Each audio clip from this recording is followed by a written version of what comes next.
Students, myself Amrita Roy. Today we are going to study about electric drives.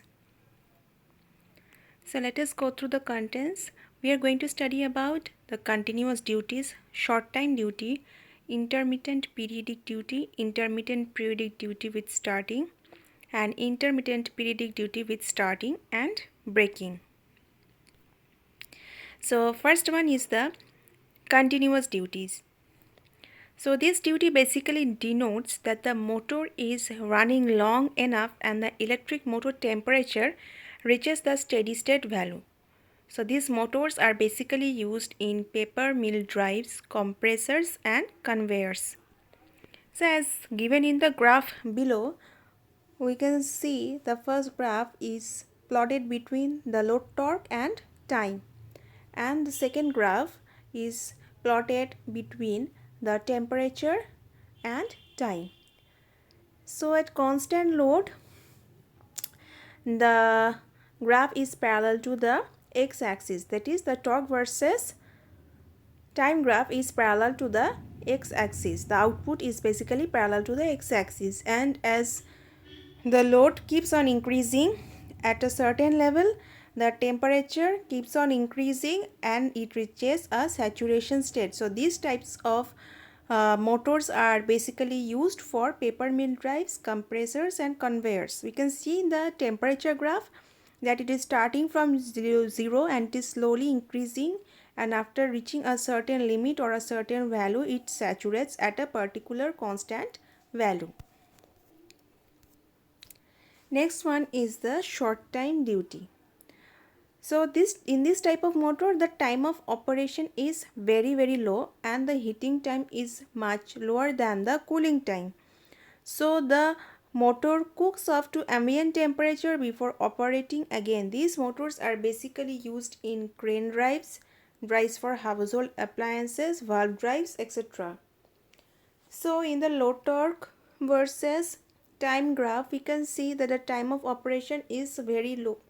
It is starting from origin and ending at a very small value, and by plotting the temperature graph against the load torque graph, we can see when the motor is started to operate, the temperature slowly keeps on increasing, and now when the motor is turned off, the temperature required or the cooling time required for the motor is taking a very long time. So where at the point where the load torque is coming to zero, at that point the cooling time is starting. So when the cooling time is starting, we can see that the temperature graph from origin to the point where the motor has turned off, that time period is very low compared to the cooling time of the motor. So the heating time is basically much slower in this case compared to the cooling time period. Next one is the intermittent periodic duty. Here the motor operates for some time and there is rest period. In both the cases, the time is insufficient to raise the temperature to steady state value or cool it off to ambient temperature. This is seen at press and drilling machine drives. So here, as we can see the graph of load torque versus time, it is almost taking a very short period time to operate, and the off time is also very small. So when we plot the temperature versus time period graph, we can see the cooling time is taking a much smaller or a longer period, you can say, for the next time of operation.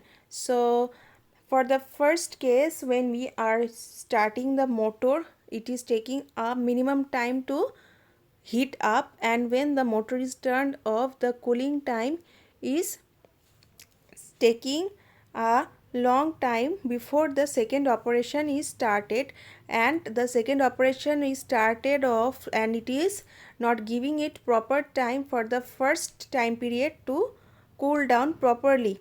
So we can see it is not being cooled down to ambient temperature as the time period is very short for the intermittent periodic duty to maintain its ambient temperature time.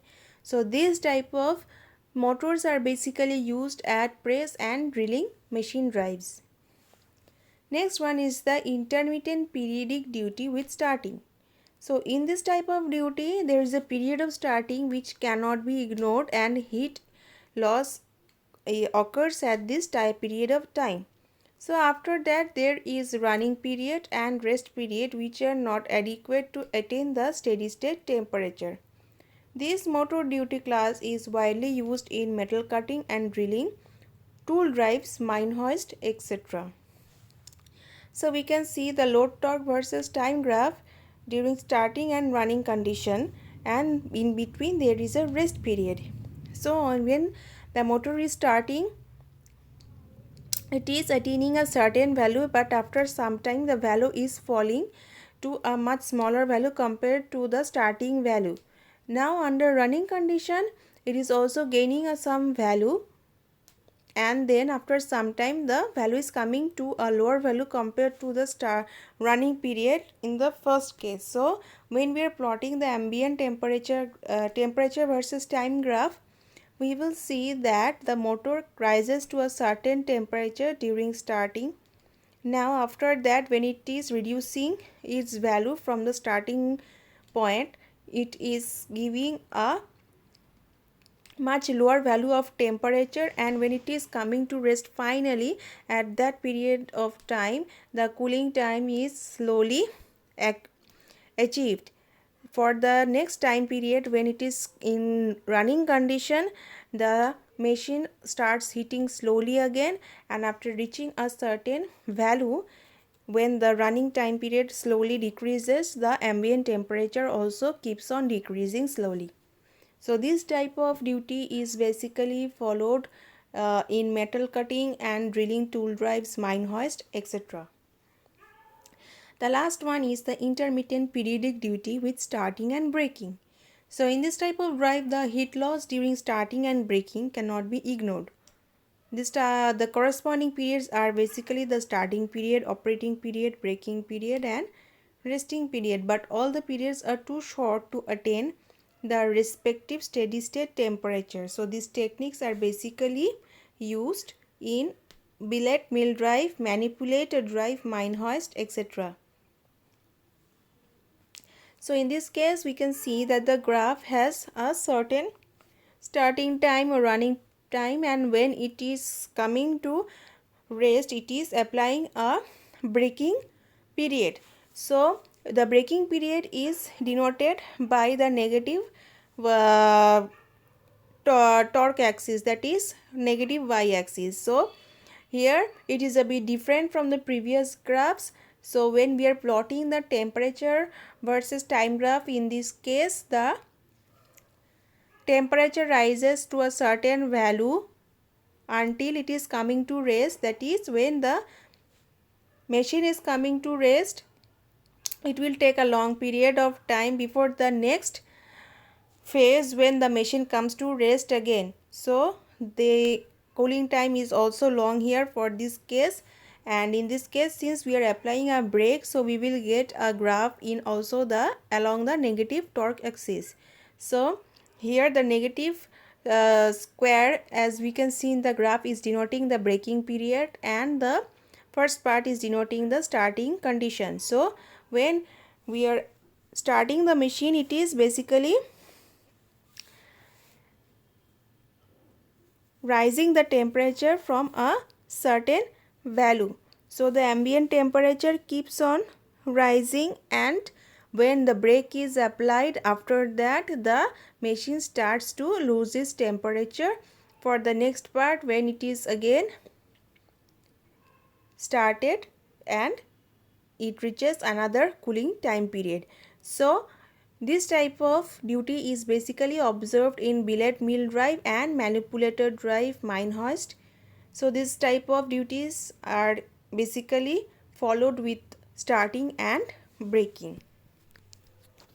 So we have completed the different type of duties that are followed in electric drives.